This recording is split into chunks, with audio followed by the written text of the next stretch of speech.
이혼한 지 4년. 전 아내가 아프고 돈이 없다는 소식을 듣고 5억을 들고 찾아갔습니다.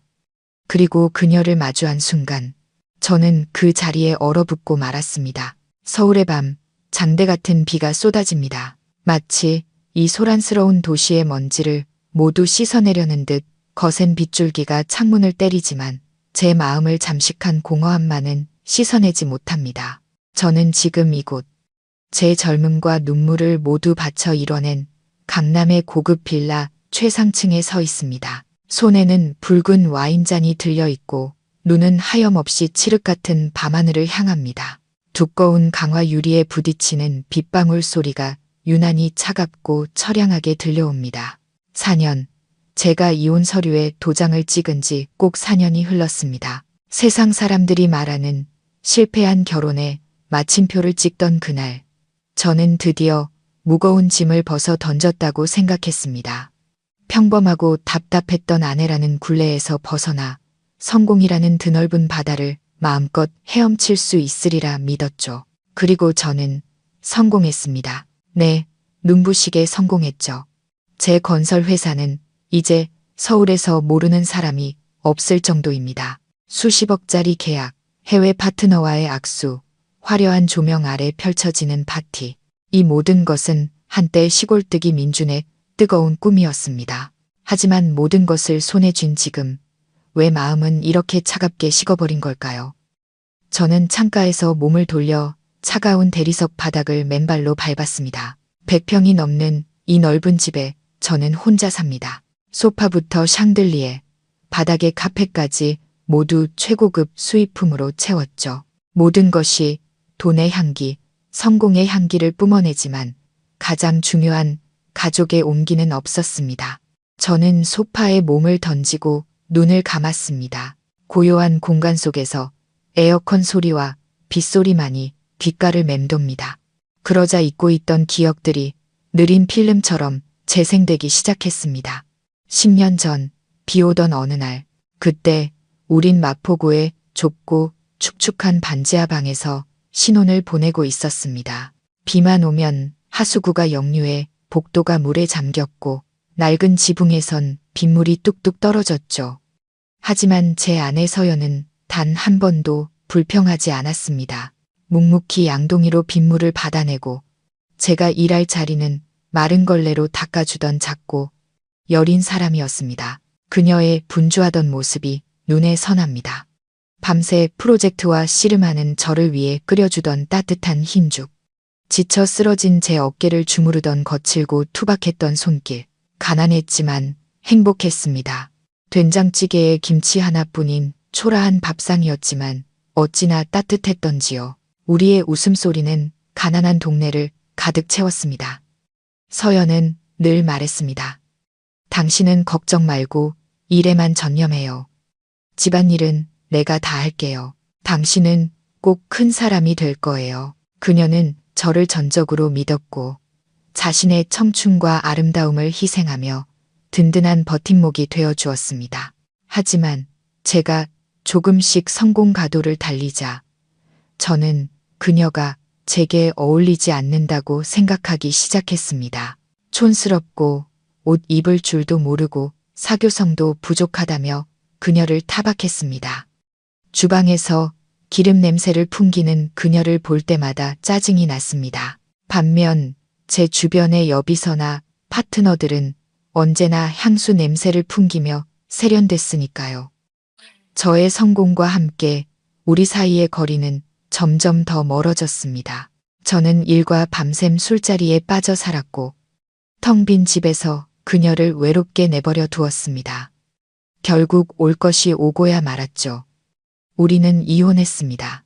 제3자도 살림살이를 부수는 격한 싸움도 없었습니다. 그저 숨막히는 침묵만이 흘렀습니다. 서연은 망설임 없이 서류에 도장을 찍었습니다.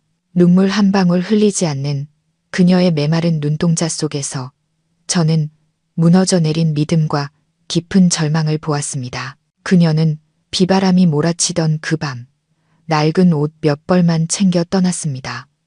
우리가 함께 이룬 모든 재산을 제게 남겨둔 채 말이죠. 자신에겐 평온함만 있으면 된다는 말을 남기고서요.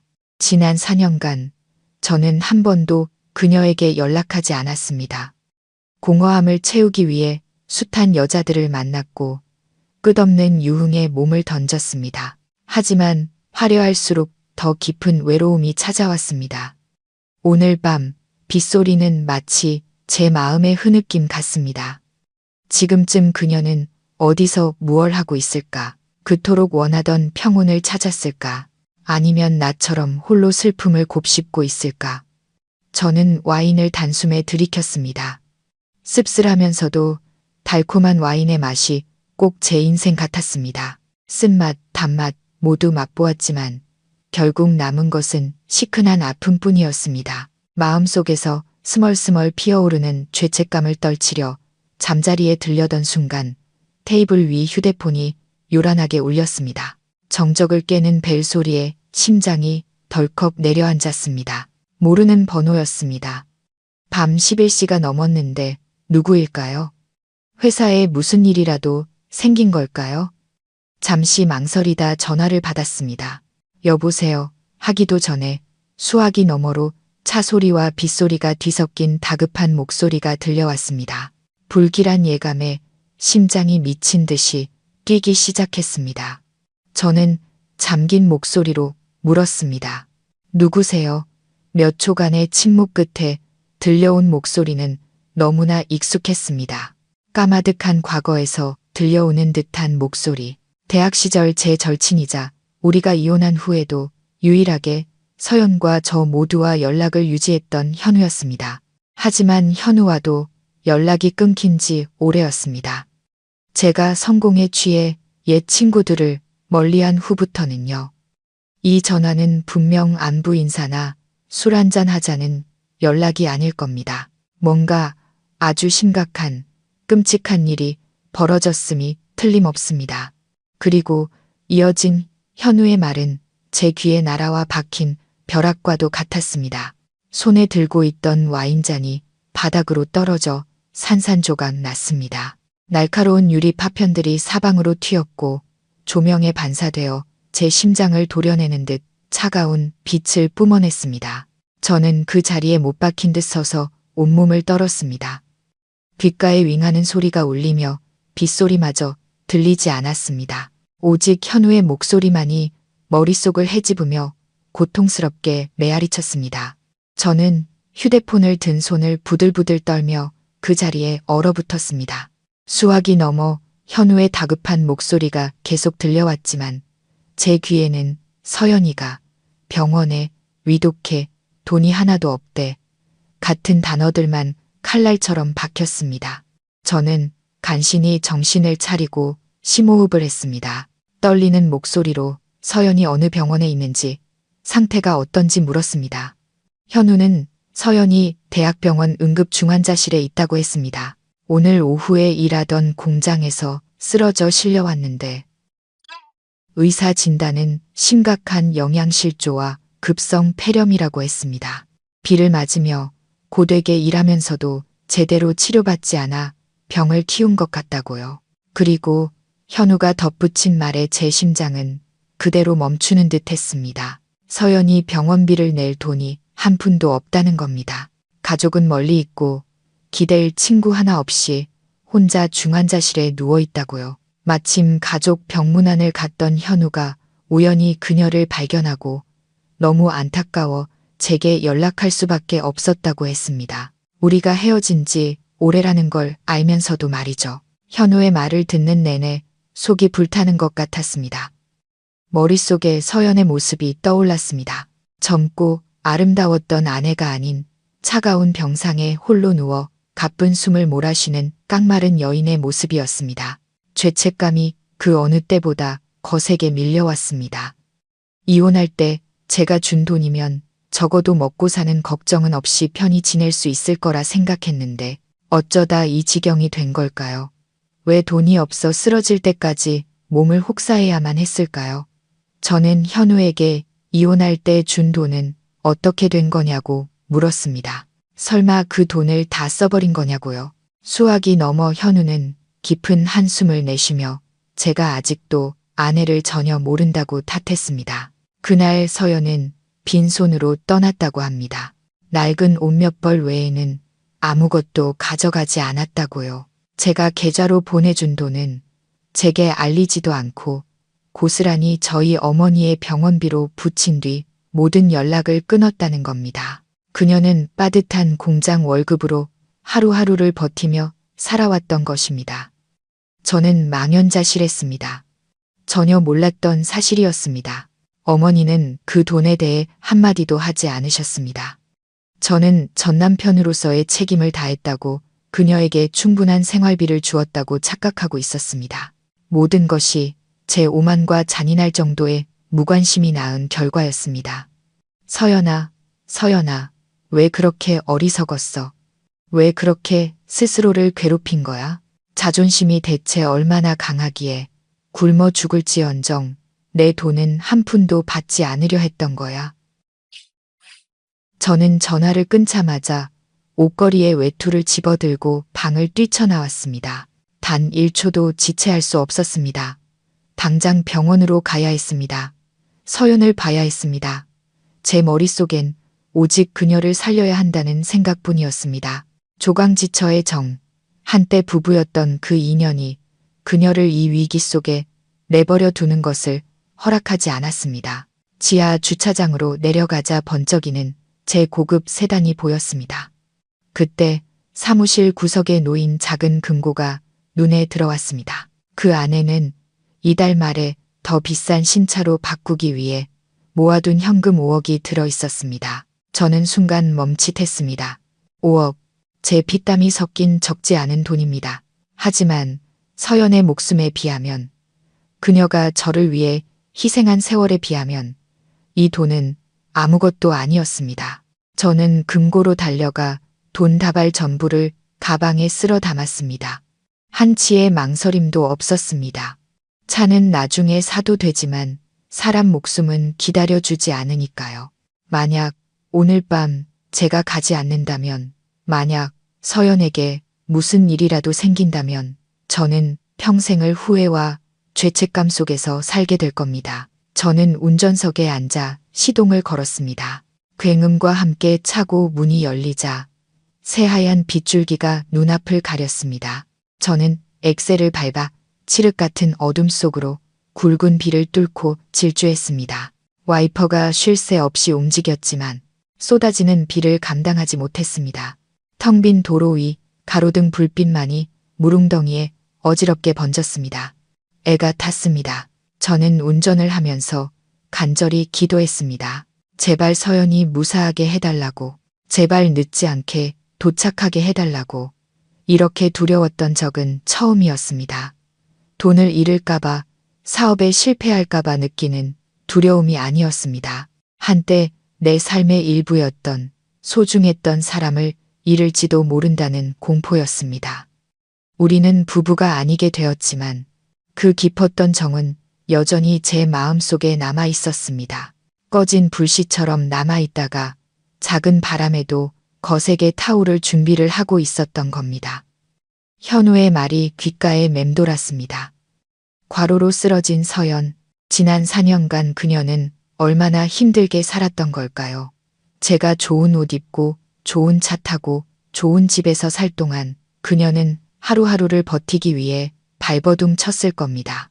그 극명한 대비가 비수처럼 제 양심을 찔렀습니다. 저는 끔찍한 남자였습니다. 오직 나 자신만 생각하는 이기적인 인간이었습니다. 함께 고생했던 여자를 잊어버린 배신자였습니다. 빗소리는 여전히 세상을 향한 원망처럼 거세게 쏟아졌습니다. 저는 핸들을 꽉 쥐고 앞만 보며 달렸습니다. 병원으로 가는 길이 왜 이리도 멀게 느껴지는 걸까요? 1분 1초가 영원처럼 느껴졌습니다. 후회했습니다. 만약 그때 내가 그녀의 손을 놓지 않았더라면, 만약 내가 그녀를 조금 더 소중히 여겼더라면, 수많은 만약이 머릿속을 스쳐갔지만 모든 것은 이미 늦어버렸습니다. 지금 제가 할 수 있는 유일한 일은 그녀 곁으로 가서 제 힘과 돈으로 아주 조금이라도 이 늦어버린 빚을 갚는 것뿐입니다. 차는 밤의 장막을 가르며 질주했습니다. 타이어는 미끄러운 굽이길에서 비명을 질렀습니다. 비는 그칠 기미가 보이지 않았지만 제 마음은 이미 과거의 시간 속을 헤매고 있었습니다. 아내라는 이름으로 서연이 내 곁에 있던 그 시절. 서연을 처음 만난 건 뜨거운 햇볕이 내리쬐던 건설 현장이었습니다. 저는 현장 감독이었고 그녀는 근처 한밭집에서 일하던 앳된 아가씨였습니다. 선한 미소와 까만 눈동자, 햇볕에 건강하게 그을린 피부를 가진 여자. 도시 여자들처럼 화려하진 않았지만 그녀에게선 사람을 편안하게 만드는 소박하고 진솔한 매력이 느껴졌습니다. 빈손으로 서울에 올라와 성공을 꿈꾸던 시골뜨기 청년이었던 저는 그녀의 미소에 첫눈에 반하고 말았습니다. 땀으로 범벅이 된 채 점심을 먹으러 가면 서연은 제게 몰래 국을 한 그릇 더 주거나 반찬을 더 얹어주곤 했습니다. 돈은 받지 않았습니다. 그저 제가 맛있게 먹는 모습을 보면 기분이 좋다고 말했죠. 우리의 사랑은 그렇게 소박하게 시작되었습니다. 뜨거운 여름날의 시원한 냉수 한 잔처럼 순수하고 맑았습니다. 우리는 2년의 연애 끝에 결혼했습니다. 친한 친구 몇 명만 부른 초라한 결혼식이었습니다. 웨딩카도 비싼 드레스도 없었습니다. 덥고 좁은 단칸방에서 맞은 첫날 밤, 서연은 제 품에 안겨 속삭였습니다. 큰 부자는 아니어도 괜찮아요. 우리 둘이 마음만 맞으면 못할 게 없어요. 그 말은 제가 돈을 버는 이유가 되었습니다. 저는 불나방처럼 돈을 향해 달려들었습니다. 부동산 투자에 손을 댔지만 처음부터 잘 풀리진 않았습니다. 투자금을 모두 날리고 빚더미에 앉았을 때 저는 모든 것을 포기하고 싶었습니다. 하지만 서연은 단 한 번도 저를 원망하지 않았습니다. 그녀는 묵묵히 주변에 돈을 빌렸고 심지어 친정어머니가 주신 유일한 금 귀걸이까지 팔아 제 빚을 갚아주었습니다. 제가 가장 절망했을 때 그녀는 제게 다시 일어설 용기를 주었습니다. 한 번은 제가 심한 몸살로 일주일 내내 앓아누운 적이 있습니다. 서연은 회사를 쉬고 밤낮으로 제 곁을 지켰습니다. 밤새 물수건으로 열을 내려주고 죽을 끓여 한 숟갈씩 떠먹여 주었습니다. 잠 못 자 개해진 그녀의 눈, 저를 걱정하느라 야위어 가는 모습을 보며 저는 다짐했습니다. 나중에 꼭 성공해서 세상 누구보다 행복하게 해주겠다고. 하지만 저는 그 맹세를 잊었습니다. 돈이 들어오고 성공의 기회가 찾아오자 저는 명예라는 소용돌이에 휩쓸려 버렸습니다. 저는 변하기 시작했습니다. 귀가는 점점 늦어졌고 집에서 밥 먹는 날도 드물어졌습니다. 저는 서연을 다른 여자들과 비교하기 시작했습니다. 촌스럽고 말 주변도 없고 내 일에 아무런 도움이 되지 않는 여자라고 생각했습니다. 다툼이 잦아졌습니다. 저는 그녀에게 세상 물정 모른다고 답답하다고 소리쳤습니다. 그녀는 그저 슬픈 눈으로 저를 바라보며 침묵할 뿐이었습니다.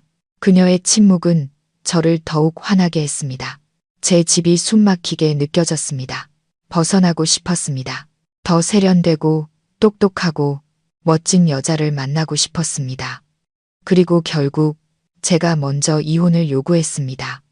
그날도 오늘처럼 비가 쏟아지던 밤이었습니다. 저는 이혼 서류를 테이블 위에 올려놓으며 차갑게 말했습니다. 우린 이제 안 맞는 것 같아. 난 내 야망을 이해해 줄 수 있는 여자가 필요해. 서연은 서류를 한번, 저를 한번 쳐다봤습니다. 울지도 매달리지도 않고 그저 한마디만 물었습니다. 정말 후회 안 하겠어요? 저는 단호하고 잔인하게 고개를 끄덕였습니다. 그녀는 펜을 들고 서명했습니다. 떨렸지만 망설임 없는 필체였습니다. 지금 이 고급차 안에서 그 순간을 떠올리니 제가 얼마나 쓰레기 같은 놈이었는지 깨닫게 됩니다. 저는 제 인생의 가장 소중한 보석을 내던지고 반짝이지만 가치 없는 돌멩이들을 돌았습니다. 조강지처의 헌신을 짓밟고 이기적인 욕망을 채웠던 겁니다. 빗줄기는 마치 저를 꾸짖는 듯 세차게 차창을 때렸습니다. 과거 서연의 모습이 눈앞에 아른거렸습니다. 웃고 있는 그녀, 울고 있는 그녀, 저를 걱정하며 돌봐주던 그녀. 모든 기억이 바늘이 되어 심장을 찔렀습니다. 저는 엑셀을 더 세게 밟았습니다. 그녀를 만나야 합니다. 미안하다고 말해야 합니다. 너무 늦었을지라도, 그녀가 용서하지 않더라도 저는 말해야만 했습니다. 그래야 조금이라도 마음의 짐을 덜 수 있을 것 같았습니다. 제가 저지른 잘못을 조금이라도 속죄해야 했습니다. 앞길은 빗속에서 희미했지만 제 마음은 그 어느 때보다 선명해졌습니다. 행복의 진짜 가치를 이제야 깨달았지만 그 대가는 너무나도 혹독했습니다. 제발 하늘이 단 한 번의 기회를 주기를. 제 잘못을 바로잡고 그녀의 미소를 다시 한번 볼 수 있는 기회를 주기를 간절히 바랐습니다. 병원 입구에 다다랐습니다. 응급실이라는 붉은 네온 사인이 섬광처럼 눈에 박혔습니다. 저는 차를 세우고 돈 가방을 쥔 채 빗속으로 뛰쳐나갔습니다. 비싼 양복이 흠뻑 젖는 것도, 차가운 바람이 살을 애는 것도 아랑곳하지 않았습니다. 병원 로비로 뛰어들어가자 코를 찌르는 소독약 냄새가 진동했습니다. 삐걱거리는 이동 침대 소리, 가족들의 울음소리가 뒤섞여 혼란스럽고 비통한 풍경을 만들어냈습니다. 저는 미친 듯이 주위를 두리번거렸습니다. 심장이 터질 것처럼 뛰었습니다. 서연아, 어디 있는 거야? 제발 아무 일 없어야 해. 내가 왔어. 내가 널 구하러 왔다고. 내가 잘못했어. 제발 나를 기다려줘. 제 발걸음은 불안과 희미한 희망을 품은 채 원무과를 향해 길고 어두운 복도를 내달렸습니다. 저는 숨을 헐떡이며 원무과 창구로 달려갔습니다. 야간 근무 중이던 간호사는 흠뻑 젖은 제 모습과 넉나간 얼굴을 보고 놀란 듯 저를 쳐다봤습니다. 그녀가 서연의 기록을 찾는 동안 시간은 멈춘 듯 했고 4년 전의 기억이 파도처럼 밀려와 제 머릿속을 잠식했습니다. 마치 어제 일처럼 모든 것이 생생했습니다. 우리 관계에 균열이 생기기 시작한 것은 요란한 부부싸움이 아니라 집안을 감돌던 무서운 침묵 때문이었습니다. 당시 저는 프로젝트 본부장으로 막 승진했습니다. 일은 저를 집어삼킬 듯이 몰아쳤고 저는 늘 새벽녘이 되어서야 술 냄새를 풍기며 녹초가 되어 집에 들어왔습니다. 서연은 언제나 식어버린 저녁상 옆에서 저를 기다리고 있었습니다. 아무런 잔소리 없이 묵묵히 음식을 데우고 숙취해소를 위한 꿀물을 타주었죠. 하지만 그녀의 그런 순종적인 모습이 오히려 저를 더 숨막히게 했습니다. 한 번은 집에서 저녁을 먹다가 서연이 조심스럽게 이제 아이를 가질 때가 되지 않았냐고 물었습니다. 집에 아이 울음소리가 그립다고, 돈은 벌 만큼 벌지 않았냐고, 이제 가족과 함께하는 시간이 중요하다고 말했죠. 그때 저는 버럭 화를 냈습니다. 당신은 시야가 너무 좁아.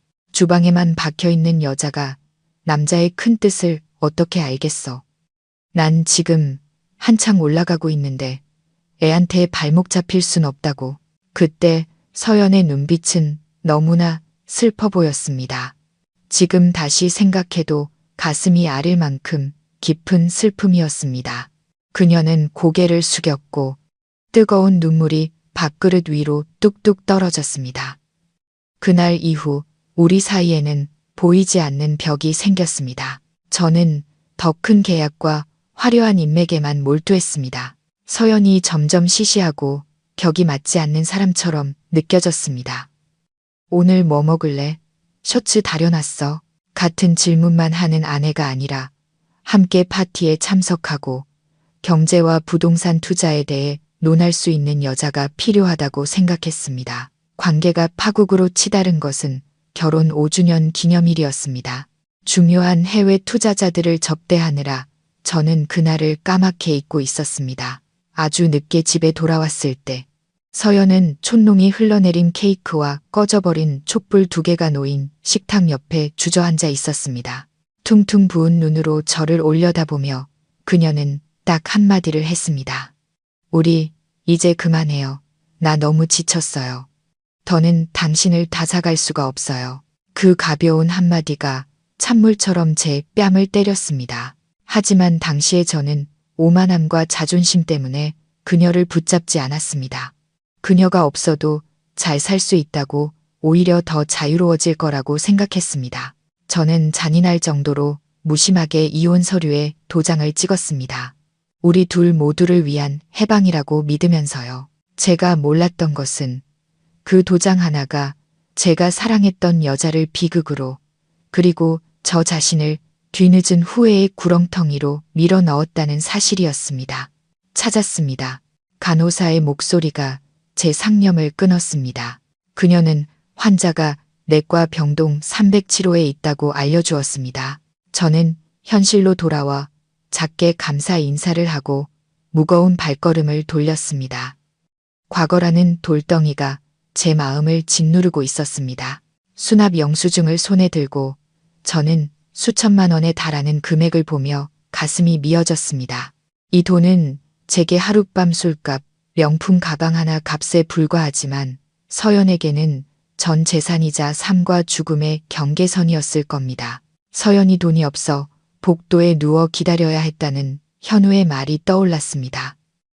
생각할수록 제가 비참하고 한심했습니다. 저는 수납 창구로 다가가 5억 원이 든 가방을 차가운 테이블 위에 올려놓았습니다. 수납 직원은 제가 307호 환자의 모든 치료비를 최고 수준으로 결제해달라고 하자 놀란 눈으로 저를 쳐다봤습니다.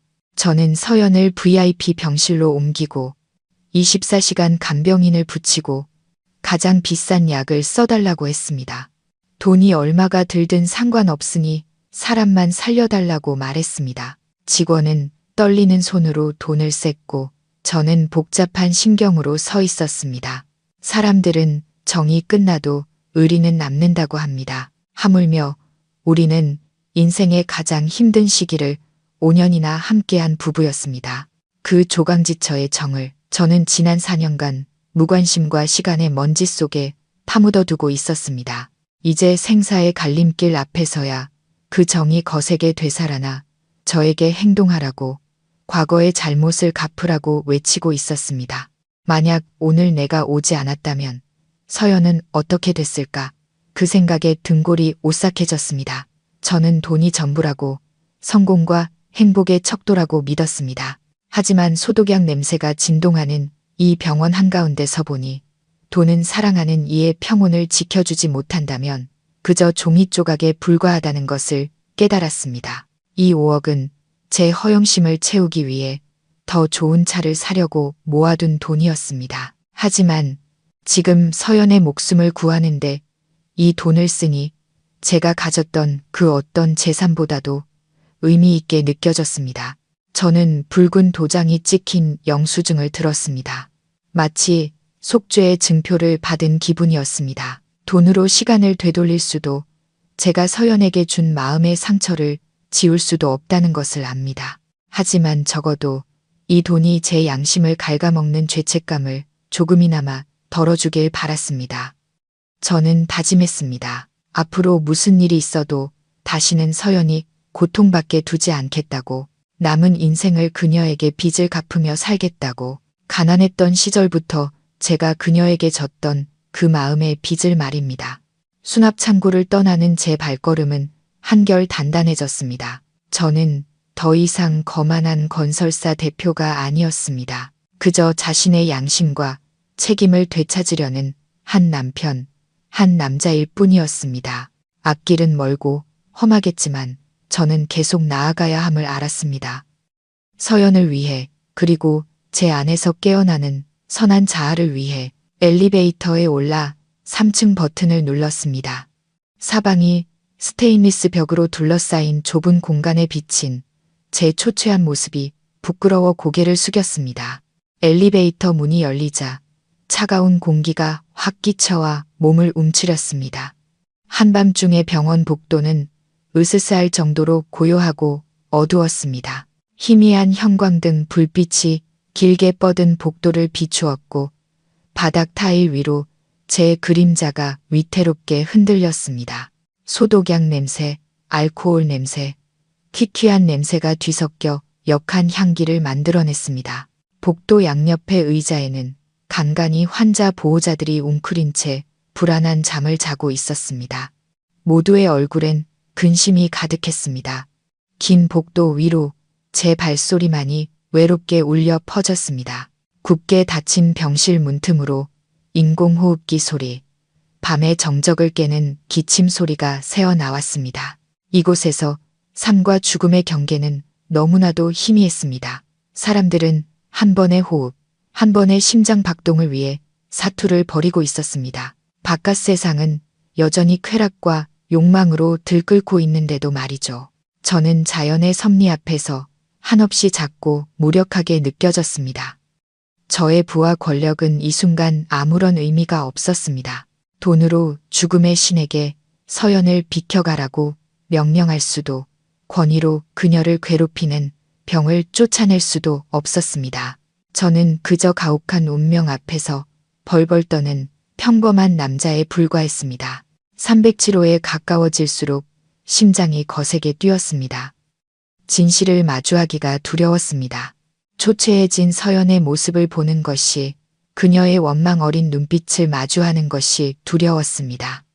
혹은 타인을 보는 듯한 차가운 눈빛은 더더욱 끔찍할 것 같았습니다. 과거의 서연과 현재에 대한 끔찍한 상상이 뒤섞여 머릿속이 혼란스러웠습니다. 열린 병실 문틈으로 남편이 아내에게 정성껏 죽을 떠먹여주는 모습이 보였습니다. 힘든 상황 속에서도 서로를 바라보는 눈빛은 사랑으로 가득했습니다. 그 모습이 비수가 되어 제 심장에 박혔습니다. 저에게도 저런 소박한 행복이 있었습니다. 하지만 제 손으로 그것을 산산조각 내버렸습니다. 저는 헛된 허영을 채나 평온함을 버렸고 지금 이 차가운 병원 복도에서 외로움과 후회 속에 서 있었습니다. 복도 끝 창문 틈으로 불어온 바람이 빗물을 실어와 살을 내는 듯 했습니다. 저는 옷깃을 여미며 발걸음을 재촉했습니다. 육체와 영혼을 감싸는 이 냉기로부터 벗어나고 싶었습니다. 307호 병실 문이 눈앞에 나타났습니다. 칠이 벗겨진 낡은 흰색 문은 마치 저의 심판을 기다리는 말없는 증인처럼 서 있었습니다. 제가 307호의 문고리를 잡으려던 순간 등 뒤에서 들려온 부드럽지만 단호한 목소리에 소스라치게 놀랐습니다. 맞은편 간호사 스테이션에서 약 쟁반을 든 젊은 간호사가 나온 것이었습니다. 그녀는 제 머리부터 발끝까지 훑어보았습니다.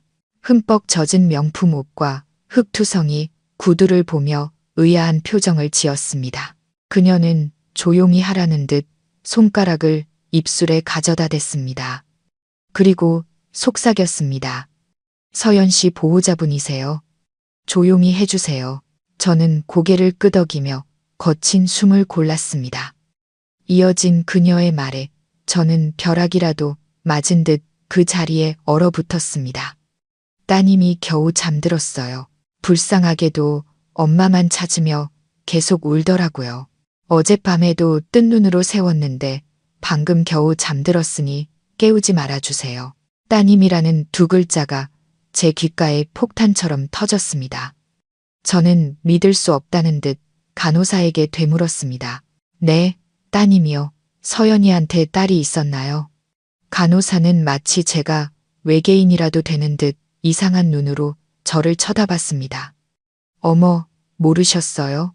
아린이요. 서연 씨 딸, 이제 4살이에요. 며칠째 엄마 곁을 지키는데 어찌나 착한지 보는 사람마다 안쓰러워해요. 머릿속이 하얘졌습니다. 수만 가지 질문이 소용돌이쳤습니다. 4살짜리 딸, 서연과 이혼한 지 4년. 그럼 저 아이는 누구의 아이란 말인가? 그녀가 나와 헤어지자마자 재혼이라도 했단 말인가? 아니면 그전부터 다른 남자가 있었던 걸까? 그럴 리 없어. 서연은 그런 여자가 아니야. 누구보다 내가 그녀를 잘 안다. 그렇다면 저 아이는 설마 섬광 같은 생각 하나가 머리를 스쳤고 심장이 뱉는 듯한 고통이 밀려왔습니다. 아이가 4살이라면 임신 기간 10개월을 빼면 아이가 생긴 시점은 우리가 이혼을 준비하던 그 무렵과 정확히 일치했습니다. 그때 우리는 감정의 골이 깊었지만 여전히 한 집에 살고 있었고 부부 관계도 있었습니다. 설마 서연이 내 아이를 임신한 채 그 사실을 숨기고 떠났단 말인가? 이혼 서류에 도장을 찍던 날 무언가 말하려다 그만두던 그녀의 망설이던 눈빛이 떠올랐습니다. 그녀는 내 핏줄을 뱃속에 품은 채 빈손으로 떠나 이 험한 세상과 홀로 맞서 싸웠단 말인가? 왜 내게 말하지 않았을까? 왜 혼자 모든 고통을 감당해야만 했을까? 내가 너무 잔인했기 때문에 내 성공의 짐이 되지 않으려 차라리 미혼모의 길을 택했던 것일까? 간호사는 멍하니 서 있는 저를 보며 물었습니다. 저기, 괜찮으세요? 정말 서연 씨 보호자분 맞으세요? 저는 정신을 차리고 억지 미소를 지으며 고개를 끄덕였습니다. 네, 전 남편입니다. 아프다는 소식을 이제야 듣고 찾아왔어요. 간호사는 그제야 상황을 이해한 듯 안타까운 눈빛으로 저를 바라봤습니다. 그녀는 서연의 상태에 대해 몇 마디 더 알려준 뒤 약수레를 밀고 자리를 떴습니다. 저는 온갖 상념에 휩싸인 채 병실 문 앞에 홀로 남겨졌습니다. 저는 307호 문 앞에 서서 차가운 문고리를 잡았지만 차마 돌릴 용기가 나지 않았습니다. 이 얇은 문 하나가 마치 견고한 성벽처럼 2개의 세계를 가르고 있었습니다. 한쪽은 저의 죄 많은 과거, 다른 한쪽은 제가 만들어낸 고통스러운 현재. 저는 두려웠습니다.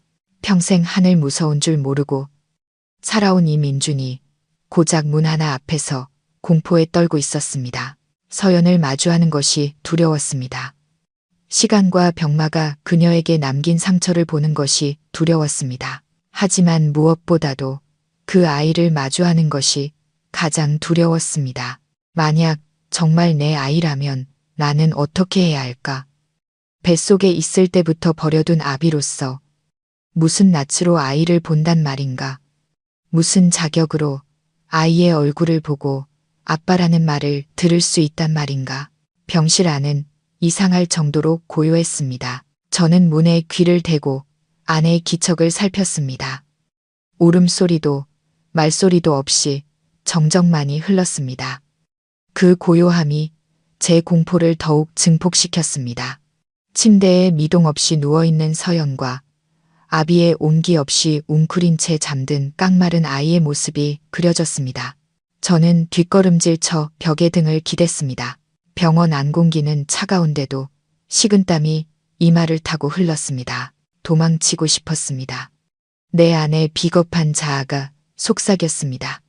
4년 전처럼 이 무거운 책임으로부터 도망치라고 5억을 간호사에게 맡기고 그녀의 인생에서 조용히 사라지는 편이 모두를 위해 나을지도 모른다고. 그녀는 돈으로 병을 고치고 아이를 키울 수 있을 것이고 나는 이 끔찍한 진실을 외면한 채 다시 화려한 삶으로 돌아갈 수 있을 테니까. 하지만 그 순간 고생만 했던 조강지처의 모습이, 헤어지던 날의 슬픈 눈빛이, 그리고 간호사가 말한 따님이라는 2글자가 보이지 않는 밧줄처럼 제 발목을 붙잡았습니다. 나는 한심한 남자였지만 더 이상 비겁자가 될 수는 없었다. 이미 한 번 그녀와 아이를 버렸다. 2번 다시 그들을 버릴 수는 없었다. 만약 지금 돌아선다면 내 안에 남은 마지막 인간성마저 잃어버리게 될 것이다. 평생을 벗어날 수 없는 죄책감 속에서 살게 될 것이다. 저는 심호흡을 하며 미친 듯이 뛰는 심장을 진정시켰습니다. 흐트러진 옷깃을 바로잡고 헝클어진 머리를 쓸어 넘겼습니다. 들어가야만 한다. 진실이 아무리 잔혹하더라도 받아들이고 책임져야 한다. 나는 서연에게 사과해야 하고 내 아이에게 가정을 찾아주어야 하며 나 자신에게는 속죄할 기회를 주어야 한다. 이번에는 망설임 없이 문고리를 꽉 쥐었다. 고요한 밤, 문이 열리는 소리가 유난히 크게 울렸다. 문이 천천히 열리며 안에 희미한 공간이 드러났다. 구석의 작은 스탠드에서 나온 노란 불빛이 병상 위를 비추었고 잠든 여인의 깡마른 모습과 그 곁에 웅크린 작은 그림자가 보였다. 나는 숨을 죽이고 무거운 발걸음을 옮겼다. 내가 버렸던 세상. 하지만 지금은 이 세상 그 어떤 곳보다도 간절히 돌아가고 싶었던 그녀와 아이의 세상 속으로 등 뒤로 병실문이 닫히며 바깥 복도의 소음과 냉기가 완전히 차단되었습니다. 좁은 공간 안 노란 스탠드, 불빛만이 하얀 벽을 비추고 있었습니다. 코를 찌르는 소독약 냄새가 그 어느 때보다 강하게 느껴졌습니다. 저는 숨을 죽이고 차가운 타일 바닥을 조심스럽게 걸었습니다. 작은 소리 하나에도 이 슬픈 정적이 깨져버릴 것만 같았습니다. 눈앞의 하얀 병상에는 제 전 아내가 잠들어 있었습니다. 저는 그 자리에 못 박힌 듯 서서 희미한 불빛 아래 드러난 서연의 모습에 가슴이 미어졌습니다. 저 사람이 정말 내 아내 서연이란 말인가? 햇살처럼 웃던 예쁜 보조개를 가졌던 그 여인이란 말인가? 지금 병상에 누워있는 것은 제 눈을 의심할 만큼 깡마르고 병약한 모습이었습니다. 엔숙한 얼굴, 툭 튀어나온 광대뼈, 엔닥에 들어간 눈, 한때 칠흑 같던 머리카락은 푸석했고 드문드문 흰머리까지 보였습니다. 링거, 바늘 자국으로 온통 멍든 앙상한 손이 이불 위에 힘없이 놓여 있었습니다. 고된 노동의 흔적이 고스란히 남은 거칠고 투박한 손가락. 저는 터져나오려는 울음을 참기 위해 입을 틀어막았습니다. 서연아, 왜 이렇게 된 거야? 4년 동안 어떻게 살았기에 몸이 이토록 망가진 거야? 이혼하던 날의 서연이 떠올랐습니다. 슬픔에 잠겨 있었지만 그래도 건강한 모습이었습니다. 그런데 지금 그녀는 바람 앞에 촛불처럼 위태로워 보였습니다. 저는 조심스럽게 다가가 침대 옆 의자에 앉았습니다. 서연의 숨소리는 약하고 거칠었습니다. 그녀의 얼굴을 만져주고 헝클어진 머리를 쓸어 넘겨주고 싶었지만 제 손은 허공에서 머뭇거리다 돌아왔습니다. 제 죄 많은 손이 묵묵히 모든 것을 감내한 그녀를 더럽힐 것만 같았습니다. 제가 그녀를 만질 자격이 없다고 생각했습니다. 헐렁한 환자복 아래 드러난 그녀의 작은 몸을 보니 제가 이룬 부유함이 한없이 초라하고 역겹게 느껴졌습니다. 나는 명품 양복을 입고 번쩍이는 구두를 신고 수억 원짜리 시계를 차고 있지만 그녀의 건강과 미소를 되돌려줄 수는 없었습니다. 나는 실패자였습니다. 내 인생에서 가장 처참하게 실패한 패배자. 헛된 허영을 위해 현명한 아내를 버렸고 이제 남은 것은 거대한 재산과 텅 빈 영혼을 가진 외로운 남자뿐이었습니다. 뜨거운 눈물이 뺨을 타고 흘렀습니다. 서연을 위해, 나 자신을 위해, 그리고 내가 짓밟아버린 조강지처의 정을 위해 울었습니다. 이 고요한 병실에서 죽어가는 전 아내를 마주하고서야 저는 배신과 무관심의 대가가 얼마나 혹독한지 깨달았습니다. 슬픔과 후회에 잠겨 있을 때 제 시선은 우연히 서연 옆에 빈 공간으로 향했습니다. 그곳에는 얇은 이불 속에 작은 여자아이가 웅크린 채 깊이 잠들어 있었습니다. 심장이 쿵 내려앉더니 미친 듯이 뛰기 시작했습니다. 간호사가 말했던 바로 그 아이, 아린이 서연의 딸이었습니다. 저는 숨을 죽이고 아이의 얼굴을 자세히 들여다보았습니다. 스탠드 불빛이 아이의 통통하고 순진한 얼굴을 비추었습니다. 아이는 새근싸근 잠들어 있었고 오밀조밀한 입술과 긴 속눈썹이 작은 숨결에 따라 파르르 떨렸습니다. 등줄기를 타고 전율이 흘렀습니다. 아이의 얼굴 윤곽이 너무나도 익숙했습니다. 저를 섬뜩하게 할 만큼 익숙했습니다.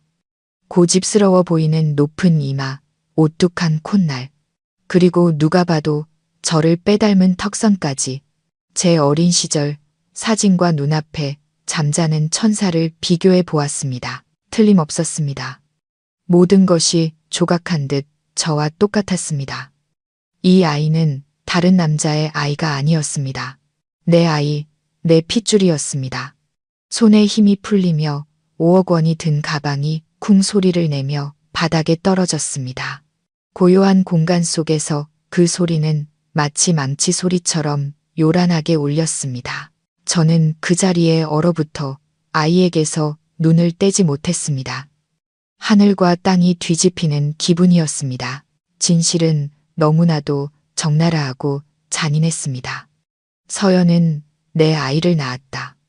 우리가 이혼할 무렵 혹은 그 직전에 이 아이를 임신했던 것이다. 그런데 왜 말하지 않았을까? 왜 침묵을 택하고 홀로 떠나 이 가난 속에서 아이를 낳고 길렀을까? 저는 아이를 보고 다시 서연을 보았습니다. 가슴이 찢어지는 듯 했습니다. 내 딸, 내가 그토록 원했지만 과거 서연이 아이 얘기를 꺼냈을 때 내 입으로 거절했던 바로 그 아이. 아이는 짐이야. 내 성공에 방해만 될 뿐이라고. 그렇게 내뱉었던 잔인한 말들이 떠올랐습니다. 이제 그 짐이 내 눈앞에 있었습니다. 천사처럼 예쁘고 사랑스러운 모습으로 아픈 엄마를 돌보기 위해 이 낯선 병원에서 잠들어 있었습니다. 아이의 낡은 티셔츠와 짧은 바지 아래로 드러난 목이 물린 자국 가득한 깡마른 다리가 보였습니다. 저 아이가 내 딸이라고, 부유한 건설사 대표의 딸이 저렇게 낡은 옷을 입고 있단 말인가. 목이 메어왔고 쓰라린 아픔이 심장을 쥐어짰습니다. 당장 달려가 아이를 끌어안고 아빠가 미안해라고 소리치고 싶었지만 두 발이 바닥에 붙어버린 듯 움직일 수 없었습니다. 아이의 존재는 제 죄를 증명하는 가장 확실한 증거이자 서연의 위대한 희생을 보여주는 증표였습니다. 그녀는 자신의 모든 것을 바쳐 내 핏줄을 지켰고 모든 것을 혼자 감당했습니다. 그런데 나는 그녀와 아이를 위해 무얼 했던가. 무관심과 잔인함 외에는 아무것도 주지 않았다. 저는 저기 누워있는 저 여인의 위대함 앞에서 한없이 비겁하고 초라하게 느껴졌습니다. 가방 떨어지는 소리에 서연이 놀라 몸을 뒤척였습니다. 그녀는 희미한 신음과 함께 무거운 눈꺼풀을 들어 올렸습니다. 흐릿한 시선이 방 안을 훑다가 제가 서 있는 곳에서 멈췄습니다. 그 순간 그녀의 동공이 커졌고 폼숙한 얼굴에 공포와 경악이 스쳤습니다. 그녀는 몸을 일으키려 애썼지만 힘이 없어 다시 베개 위로 쓰러졌습니다. 믿을 수 없다는 듯 저를 빤히 쳐다보며 입술을 달싹였습니다. 민준 씨, 맞아요. 아니면 내가 꿈을 꾸는 건가? 그녀의 목소리는 바람 소리처럼 희미했습니다. 저는 급히 다가가 침대 옆에 무릎을 꿇고 그녀의 차갑고 앙상한 손을 잡았습니다. 나야, 서연아, 나 민준이야, 내가 왔어. 서연은 감전이라도 된 듯 손을 빼내며 잠든 아이 쪽으로 불안한 시선을 돌렸습니다. 자식을 지키려는 어머니의 본능. 그녀는 황급히 이불을 끌어당겨 아이를 덮으며 제 시선으로부터 아이를 감추려 했습니다. 그 행동이 수천 개의 바늘이 되어 제 심장을 찔렀습니다. 내가 무서운가? 내가 아이를 해치거나 아이를 빼앗아 갈 거라고 생각하는 건가? 저는 서연의 눈을 똑바로 보며 떨리는 목소리로 물었습니다. 4년 동안 나를 속인 거지? 저 아이, 내 아이 맞지? 서연은 제 시선을 피하며 고개를 돌렸습니다. 뜨거운 눈물이 뱃속한 뺨을 타고 흘렀습니다. 그녀는 침묵했습니다. 무서운 침묵이 방 안을 가득 채웠습니다. 저는 그녀의 손을 더 꽉 잡았습니다. 제발, 서연아, 진실을 말해줘. 아린이, 우리 딸 맞아. 서연은 흐느끼기 시작했습니다. 가녀린 어깨가 가늘게 떨렸습니다. 마침내 그녀는 저를 돌아보며 고통과 체념이 뒤섞인 눈빛으로 말했습니다. 맞아요. 아린이는 당신 딸이에요. 당신 딸이라고요. 예상했던 대답이었지만 그녀의 입에서 직접 듣는 순간 세상이 무너지는 듯 했습니다. 그랬구나. 나에게 4살짜리 딸이 있었구나. 나는 물었습니다. 왜 나한테 말 안 했어? 왜 혼자 이 고생을 한 거야? 내가 아이 아빠인데. 서연은 슬픈 눈으로 저를 바라보았습니다. 그때 당신은 이혼을 원했어요. 성공하고 싶다고 아내도 아이도 짐이라고 했잖아요. 당신 성격 알아요. 내가 임신했다고 말했다면 아이를 빌미로 당신을 붙잡으려 한다고 생각했을 거예요.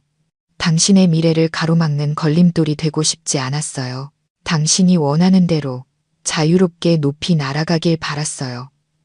서연의 말을 듣는 순간 저는 그대로 얼어붙었습니다. 그녀의 침묵은 원망이나 증오가 아니었습니다. 저를 사랑했기 때문이었습니다. 저를 너무나도 사랑했기에 자신의 행복을 포기하고 사회의 손가락질을 감수하며 미혼모의 길을 택했던 것입니다. 그녀의 고귀한 사랑 앞에서 제 이기심과 비열함이 더욱 선명하게 드러났습니다. 저는 제 가짜는 자존심 때문에 그녀와 아이를 이 절망적인 상황으로 내몰았던 겁니다. 서연이 말했습니다.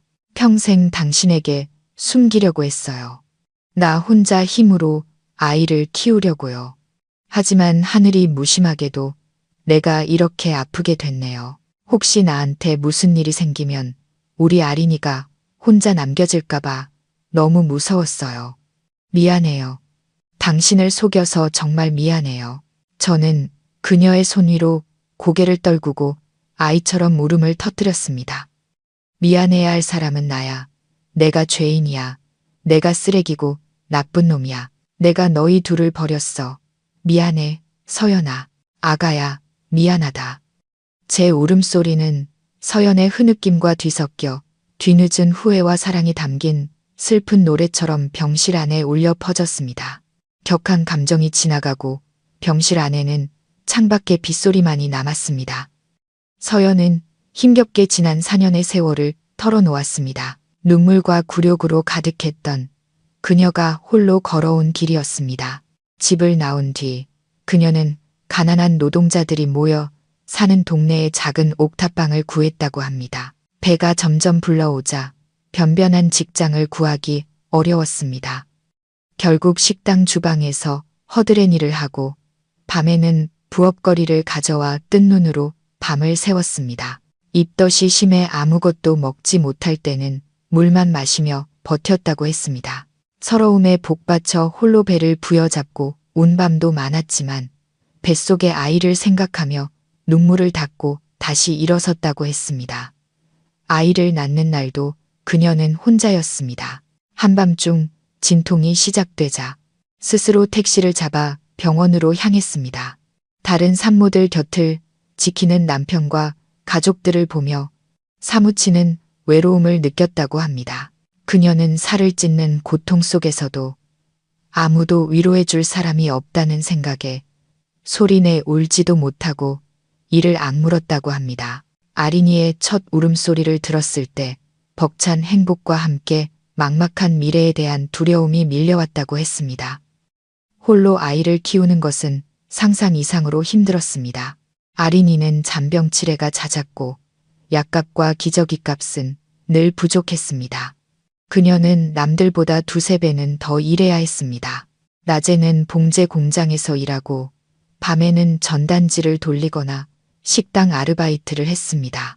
비바람이 몰아치던 어느 날 그녀는 아이를 등에 업고 젖은 전단지를 돌렸다고 합니다. 아이는 흠뻑 젖어 추위에 떨면서도 엄마 등에서 얌전히 잠들어 있었다고 합니다. 한 번은 TV에서 제가 올해의 기업인상을 받는 모습을 봤다고 했습니다. 늘씬한 모델들 옆에서 환하게 웃고 있는 저를 보며 가슴이 아팠지만 한편으론 제 꿈이 이루어진 것 같아 기뻤다고 합니다. 그녀는 잠든 아이를 보며 아이에게만큼은 부족함 없는 엄마가 되어주겠다고 다짐했다고 합니다. 저에 대한 이야기는 철저히 숨겼습니다. 아린이에게 부유하지만 무책임한 아빠가 있다는 사실을 알리고 싶지 않았다고 합니다. 제 돈은 필요 없다고 그저 아이가 평온하게 자라주기만을 바랐다고 했습니다. 하지만 사람의 몸은 한계가 있었습니다. 계속되는 과로와 부실한 식사는 그녀의 몸을 갉아먹었습니다. 만성 폐렴과 영양실조가 겹쳤고 결국 이번에 공장에서 쓰러지고 만 것입니다. 서연의 이야기를 듣는 내내 제 심장은 갈갈이 찢기는 듯 했습니다. 만삭의 몸으로 식당에서 설거지하는 아내의 모습, 어린 딸을 업고 비를 맞으며 전단지를 돌리는 모습이 눈앞에 그려졌습니다. 그 시간 저는 어디에 있었을까요? 저는 성공을 축하하며 와인잔을 부딪히고 고급 차를 몰고 따뜻하고 푹신한 침대에서 잠을 자고 있었습니다. 그 잔인한 대비에 제 자신이 혐오스러웠습니다. 저는 서연의 거칠어진 손, 고생의 흔적이 남은 팔에 작은 흉터들을 보았습니다. 저는 그 손을 들어 제 얼굴에 대었습니다. 제 눈물이 그녀의 굳은 살 위로 떨어졌습니다. 저는 그녀에게 너무나 큰 빚을 졌습니다. 이 빚은 평생을 바쳐도 다 갚을 수 없을 겁니다. 그녀는 단순한 전 아내가 아니었습니다. 내 핏줄을 지켜낸 영웅이자 내 인생의 마지막 남은 복을 지켜준 은인이었습니다. 저는 계속 그곳에 무릎 꿇고 있었습니다. 침대 가장자리에 고개를 묻고 어깨를 들썩이며 흐느꼈습니다. 위풍당당하던 건설사 대표 민준, 그 누구 앞에서도 고개 숙인 적 없던 제가 지금 전 아내 앞에서 어린아이처럼 통곡하고 있었습니다. 남자의 짜릿짠 후회의 눈물이 쉴 새 없이 흘렀습니다. 이것은 나약함의 눈물이 아니었습니다. 잠들어 있던 양심이 깨어나는 각성의 눈물이었습니다. 서연을 위해, 내 딸을 위해, 그리고 제 어리석음을 위해 울었습니다. 저는 명예라는 허상을 붙다가 행복의 실체를 잃어버렸습니다. 저는 하늘을 찌를 듯한 빌딩을 세웠지만 정작 제 가정은 무너져 내리도록 내버려 두었습니다. 저는 눈물로 흐려진 시야로 서연을 바라보며 목맨 소리로 말했습니다. 서연아, 내가 틀렸어. 내가 정말 잘못했어. 돈, 지위, 명예, 다 부질없는 거였어. 모든 걸 가졌지만 너와 아이를 잃으면 나한테 뭐가 남겠어. 내가 이 세상에서 제일 가난한 놈이야. 제발 나한테 기회를 한 번만 줘. 아빠가 되게 해줘. 남편이 되게 해줘. 너희 두 사람에게 내가 진 빚 갚게 해줘. 서연은 저를 보며 눈물을 흘렸습니다. 그녀는 손을 들어 제 머리를 쓰다듬었습니다. 제가 지쳐 있을 때마다 해주던 익숙하고 다정한 손길이었습니다. 그녀는 아무 말 없이 가만히 고개를 끄덕였습니다. 저의 모든 잘못을 용서하는 너그러운 용서의 끄덕임이었습니다. 그 몸짓 하나가 죄로 메말랐던 제 영혼을 적시는 시원한 샘물 같았습니다. 저는 일어나 서연의 이마에 입을 맞추었습니다. 존경과 사랑을 담은 입맞춤이었습니다.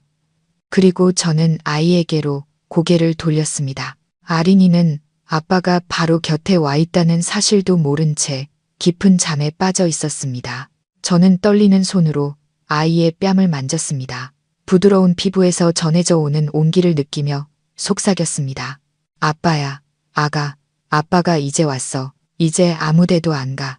아빠가 엄마랑 너 꼭 지켜줄게. 하늘이 무너져도 아빠가 막아줄 거야. 저는 바닥에 가방을 주워 서연의 손에 쥐어주었습니다. 이건 내가 차 사려고 모아둔 돈인데 이제 당신과 우리 딸 거야. 걱정 말고 치료만 받아. 병원비는 내가 다 해결했어. 간병인도 불렀고 나도 여기서 당신 곁에 있을 거야. 이제 누구도 우리 가족을 갈라놓을 수 없어. 그날 밤 저는 집에 가지 않았습니다. 딱딱한 의자에 앉아 서연과 아이가 잠든 모습을 뜬 눈으로 지켜보았습니다.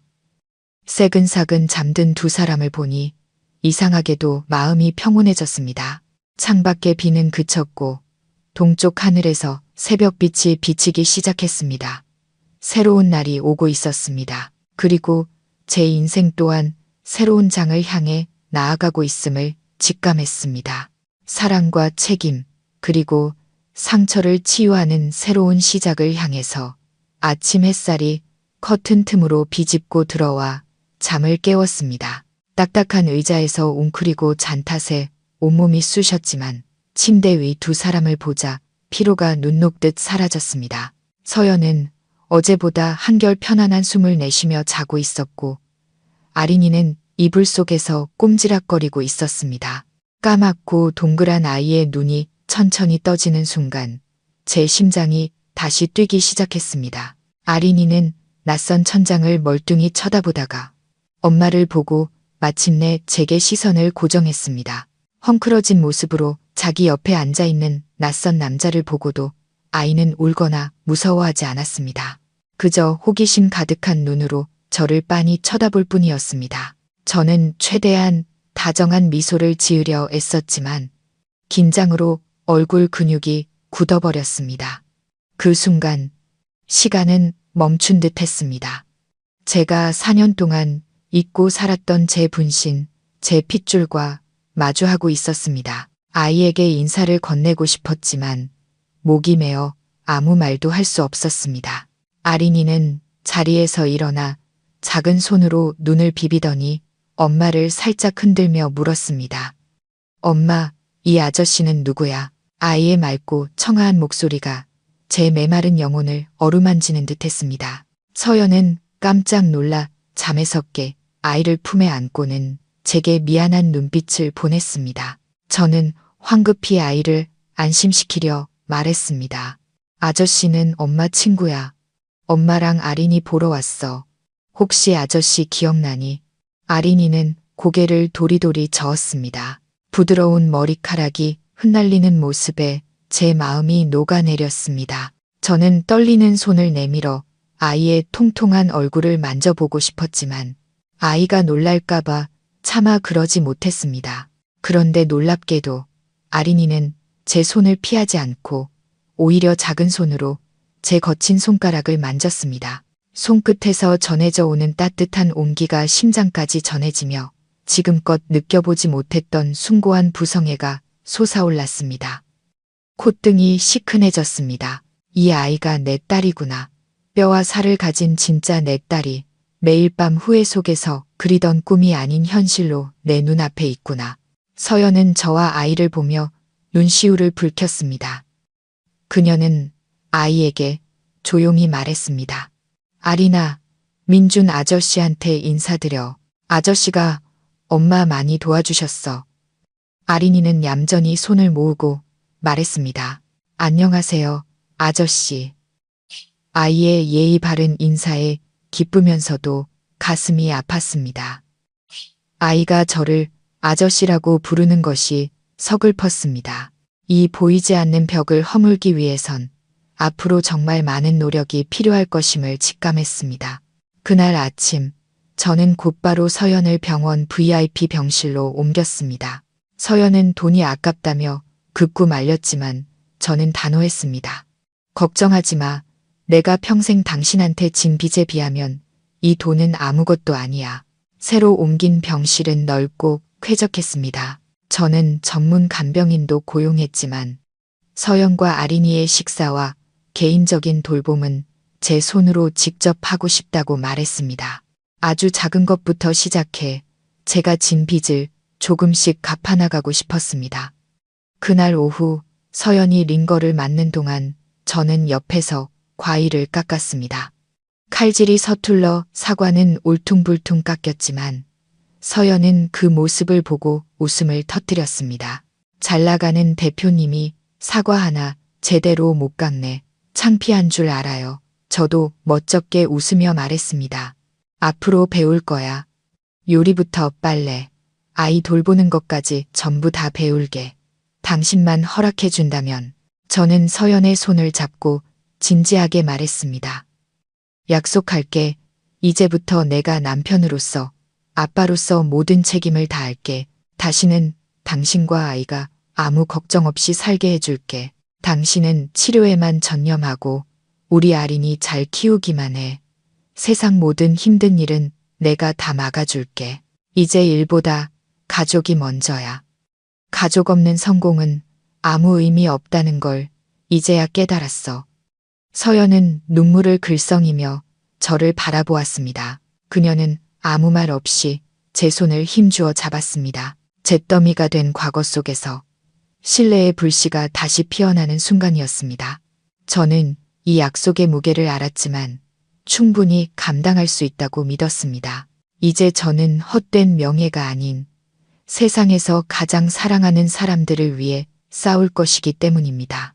제가 잃어버렸다가 기적처럼 되찾은 나의 가정을 위해서 저는 구석에서 장난감을 가지고 노는 아린이를 보았습니다.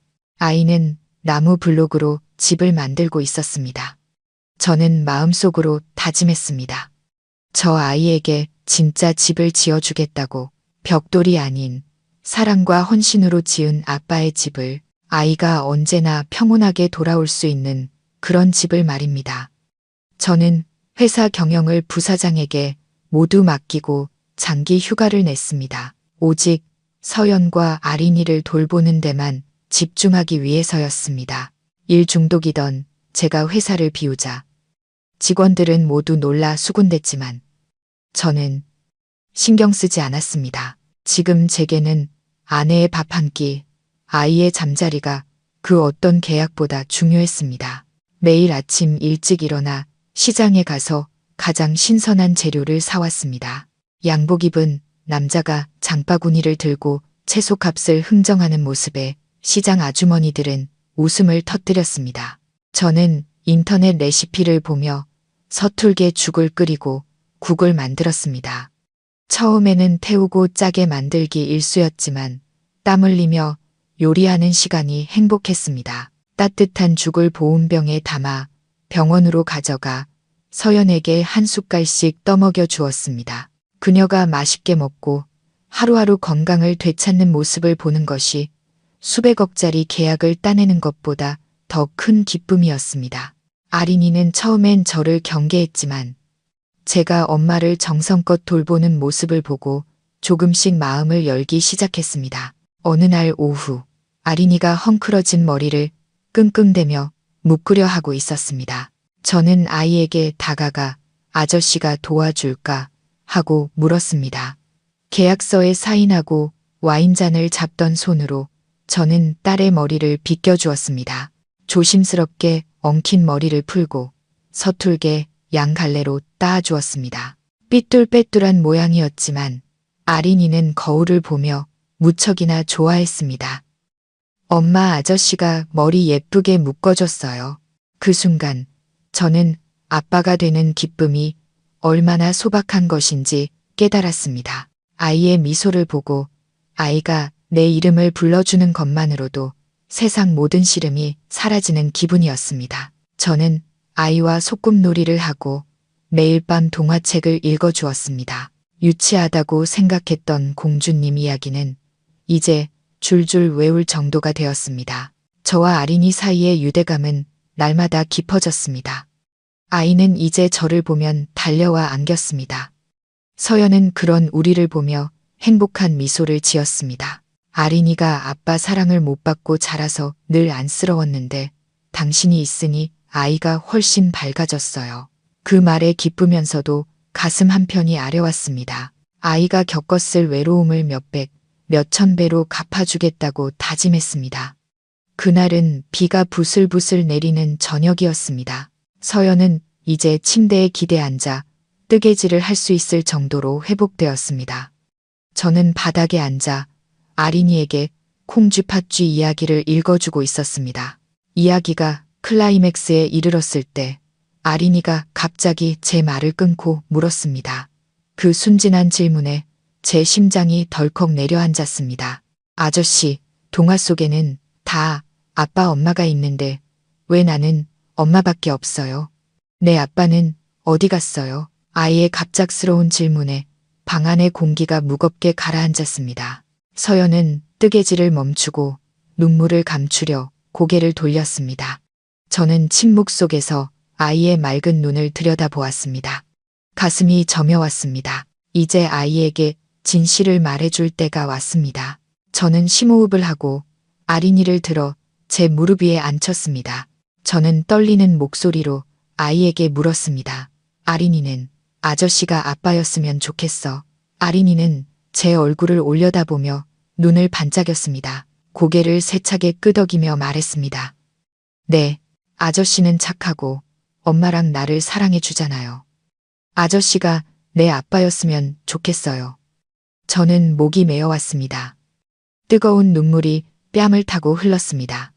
저는 아이를 꽉 껴안고 귓가에 속삭였습니다. 아리나 아저씨가 바로 내 아빠야. 미안해. 아빠가 너무 늦게 와서 내가 진짜 내 아빠란다. 아린이는 제 얼굴과 엄마 얼굴을 번갈아 쳐다봤습니다. 서연은 눈물을 흘리며 고개를 끄덕였습니다. 맞아, 아가. 저 아저씨가 내 아빠야. 엄마가 늘 이야기해주던 바로 그 아빠. 아이는 다시 저를 보더니 조그만 입술을 달싹이며 조심스럽게 불렀습니다. 아빠. 그 작은 한마디가 제 심장을 뒤흔들었습니다. 저는 감정이 북받쳐 아이를 끌어안고 소리내어 울었습니다. 그래, 아빠야. 아빠 여기 있어. 저는 아이의 머리와 뺨, 이마에 입을 맞추었습니다. 아린이는 작은 팔로 제 목을 감싸 안으며 속삭였습니다. 아빠, 보고 싶었어요. 왜 이렇게 늦게 왔어요? 아이의 순진한 물음이 제 가슴에 소금을 뿌리는 듯 했지만 동시에 모든 상처를 치유하는 약이 되었습니다. 저는 생애 처음으로 가족이라는 두 글자의 의미를 온전히 깨달았습니다. 그것은 좋은 집도 많은 돈도 아니었습니다. 바로 아이의 따뜻한 포옹, 심장에서 우러나오는 아빠라는 그 숭고한 부름이었습니다. 그날 밤 우리 세 사람은 서로를 끌어안고 울고 웃었습니다. 늦었지만 너무나도 소중한 행복이었습니다. 한 달 후 서연은 완전히 건강을 회복하여 퇴원하게 되었습니다. 저는 차를 몰아 두 사람을 데리러 갔습니다. 저는 서연과 아린이를 좁고 허름했던 옥탑방이 아닌 제 빌라로 데려갔습니다. 한때 텅 비어 차갑기만 했던 그곳이 이제 진짜 가정이 될 것이라 믿었습니다. 서연은 빌라 앞에서 차에서 내리기를 주저했습니다. 이런 곳은 자신과 어울리지 않는다고 불편하다고 했습니다. 저는 그녀의 손을 잡고 말했습니다. 여긴 우리 집이야. 당신과 우리 딸의 집. 과거는 다 잊고 앞으로 내가 다 갚게 해줘. 당신은 세상에서 가장 좋은 것을 누릴 자격이 있어. 저는 서연의 손을 잡고 아린이를 안은 채 집으로 들어섰습니다. 집은 그대로였지만 이상하게도 오늘따라 무척이나 따뜻하게 느껴졌습니다. 제 심장의 진짜 주인인 두 사람이 함께 있기 때문일 겁니다. 아린이는 신이 나서 거실을 뛰어다니며 웃음을 터뜨렸습니다. 아이의 웃음소리가 오랫동안 적막했던 공간을 환하게 밝혔습니다. 저는 서연을 안방으로 데려갔습니다. 그녀가 좋아하는 따뜻한 색감으로 방을 다시 꾸몄고 아린이를 위한 작고 예쁜 침대도 옆에 놓아두었습니다. 화장대 위에는 붉은 장미 꽃다발과 함께 손으로 쓴 카드를 놓아두었습니다. 나의 사랑하는 아내와 딸, 집에 돌아온 것을 환영해. 카드를 읽은 서연은 소리내어 울었습니다. 그녀는 제게 안겨 행복의 눈물로 제 어깨를 적셨습니다. 모든 것이 꿈만 같다고, 잠에서 깨면 사라져 버릴까 두렵다고 했습니다. 저는 그녀를 꽉 안으며 속삭였습니다. 꿈이 아니야. 이 행복은 진짜야. 이제 내가 내 목숨을 걸고 지킬게. 그 후 저희 집은 웃음소리로 가득 찼습니다. 아침에는 아린이를 유치원에 데려다주고 서연과 함께 장을 봤습니다. 오후에는 일찍 퇴근해 아이를 데리고 와서 아내와 함께 저녁을 준비했습니다. 밤새 술잔을 기울이던 시간은 이제 가족의 단란한 저녁 식사 시간으로 바뀌었습니다. 마음의 상처를 치유하는 것이 하루아침에 되는 일은 아니지만 진심 어린 사랑과 인내가 있다면 모든 상처는 아물 수 있다는 것을 깨달았습니다. 서연과 아린이를 향한 저의 작은 관심과 사랑의 표현들이 무너졌던 신뢰와 행복을 다시 쌓아 올리는 벽돌이 되어주고 있었습니다. 저는 제가 올바른 길을 가고 있음을, 그토록 염원하던 행복한 결말을 향해 나아가고 있음을 알았습니다. 평온한 나날이 계속되었습니다. 저는 이제 아침에 일어나 식사를 준비하고 아이를 등원시키고 집에 돌아왔을 때 저를 반겨주는 서연의 미소에 익숙해졌습니다. 이 소박한 일상이 제가 과거에 얼마나 소중한 것들을 놓치고 살았는지 깨닫게 해주었습니다. 오늘은 화창한 일요일. 저는 특별한 이벤트를 준비했습니다. 제가 병원에서 운명처럼 다짐했던 바로 그 일을 실행에 옮기기로 한 것입니다. 저는 이른 아침부터 시장에 가 가장 신선한 재료들로 정원에서 즐길 작은 파티를 준비했습니다. 서연이 가장 좋아하는 음식들, 과거 가난했던 시절, 우리가 함께 먹던 소박한 음식들을 제 손으로 직접 만들어주고 싶었습니다. 주방에서 땀을 뻘뻘 흘리며 김치찌개를 끓이고 갈치조림과 계란말이를 만들었습니다. 음식 냄새가 온 집안에 퍼지며 가난했지만 달콤했던 시절의 기억을 불러일으켰습니다. 아린이는 제 주위를 맴돌며 아빠, 맛있는 냄새 나요 하고 제잘거렸습니다. 저녁 노을이 질 무렵 저는 정원에 식탁을 차렸습니다. 따뜻한 조명과 촛불이 어우러져 낭만적인 분위기를 연출했습니다. 제가 선물한 하얀 원피스를 입은 서연이 나왔습니다. 그녀는 세월의 풍파를 겪으며 더욱 깊어진 아름다움을 지니고 있었습니다. 우리는 함께 저녁을 먹으며 행복한 시간을 보냈습니다. 식사가 끝난 후 저는 아린이에게 서랍 속에 숨겨둔 작은 상자를 가져오라고 했습니다. 아린이가 가져온 붉은 벨벳 상자를 받아든 제 심장은 10년 전 서연에게 처음 고백하던 때처럼 세차게 뛰었습니다. 저는 깊은 숨을 고르고 서연을 바라보았습니다. 그녀는 이미 무언가 짐작한 듯 눈시울이 붉어져 있었습니다. 저는 천천히 상자를 열었습니다. 그 안에는 비싼 다이아몬드 반지가 아닌 우리의 낡고 소박했던 결혼 반지가 들어 있었습니다. 이혼하던 날 서연이 서류와 함께 테이블 위에 두고 갔던 바로 그 반지. 저는 지난 4년간 이 반지를 금고 속에 고이 간직해왔습니다. 제 잘못을 상기시키는 고통스러운 기념품이었지만 오늘 이 반지는 잿더미 속에서 다시 피어난 우리 사랑의 증인이 될 것이었습니다. 저는 떨리는 손으로 서연의 왼손을 잡고 눈을 맞추며 말했습니다. 서연아, 이 반지는 우리가 부부가 되던 날을 지켜봤고 우리가 눈물로 헤어지던 날도 지켜봤어. 내가 이 반지를 잃어버렸고 당신을 잃어버렸고 내 인생의 행복을 모두 잃어버렸었지.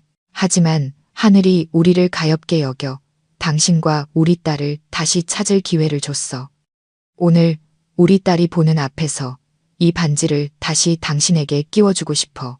과거에 얽매이자는 게 아니야. 우리 함께 새로운 시작을 하자는 의미에서. 저는 잠시 말을 멈추고 감정을 추스른 뒤 다시 말했습니다. 서연아, 다시 한번 내 아내가 되어줄래? 남은 평생 당신과 우리 딸을 위해 살 수 있는 기회를 줘. 더 큰 부자는 못 만들어줄지 몰라도 다시는 당신 눈에서 눈물 흘리게 하지 않겠다고 약속할게. 우리 처음부터 다시 시작하자. 서연은 소리내어 울었습니다. 그녀는 고개를 끄덕이며 제게 손을 내밀었습니다. 저는 떨리는 손으로 그녀의 약지에 반지를 끼웠습니다. 마치 처음부터 그 자리에 있었던 것처럼 꼭 맞았습니다. 서연도 제 손에 반지를 끼워 주었습니다. 두 개의 낡은 반지가 촛불 아래서 반짝였습니다. 수많은 시련을 이겨낸 우리의 사랑이 더욱 단단해졌음을 증명하는 것처럼요. 아린이는 우는 우리를 보고 달려와 꼭 껴안으며 말했습니다.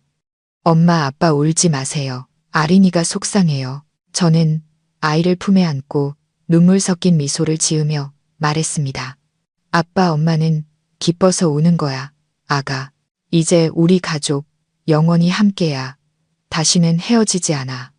그날 밤 달빛 아래서 우리 세 식구는 서로를 힘껏 껴안았습니다. 길고 긴 폭풍우가 지나간 뒤 찾아온 달콤하고 완전한 행복을 만끽했습니다. 한 달 후 우리는 다시 결혼식을 올렸습니다. 이번에는 소박하지만 따뜻한 가족과 가까운 친구들만 초대한 가든 파티였습니다. 그날 밤 제게 전화를 걸어주었던 친구 현우가 사회를 보며 말했습니다. 이놈, 복도 많은 놈, 크게 한 바퀴 돌아서 결국 제 짝을 다시 찾았구나. 이제 아내한테 평생 잘해라. 저는 진심으로 고마워하며 잔을 부딪혔습니다. 순백의 드레스를 입은 서연은 동화 속 공주님보다 더 아름다웠습니다. 그녀의 곁에는 작은 들러리 드레스를 입은 우리의 천사 아린이가 엄마의 손을 잡고 함께 걸어 나왔습니다. 저는 무대 위에서 두 사람을 기다리며 처음 사랑에 빠졌던 18살 소년처럼 가슴이 뛰었습니다. 우리는 진심을 담아 서로에게 사랑을 맹세했습니다. 하객석에 앉은 어머니는 감격의 눈물을 훔치고 계셨습니다. 저는 그 순간 깨달았습니다. 한 남자의 가장 위대한 성공은 세상의 정상에 서는 것이 아니라 언제든 돌아갈 수 있는 따뜻한 가정이 있다는 것임을. 결혼 서약이 끝나고 저는 아린이를 번쩍 안아 올리고 서연의 허리를 감쌌습니다. 우리 세 사람은 함께 달콤한 웨딩 케이크를 잘랐습니다. 모두의 축복 속에서 우리 가족은 다시 하나가 되었습니다. 저녁 노을이 강물을 붉게 물들일 무렵 저는 서연과 아린이의 손을 잡고 강변을 산책했습니다. 조강지처의 정의란 이해와 나눔 그리고 희생으로 만들어지는 숭고한 감정이라는 것을 이제야 깨닫습니다.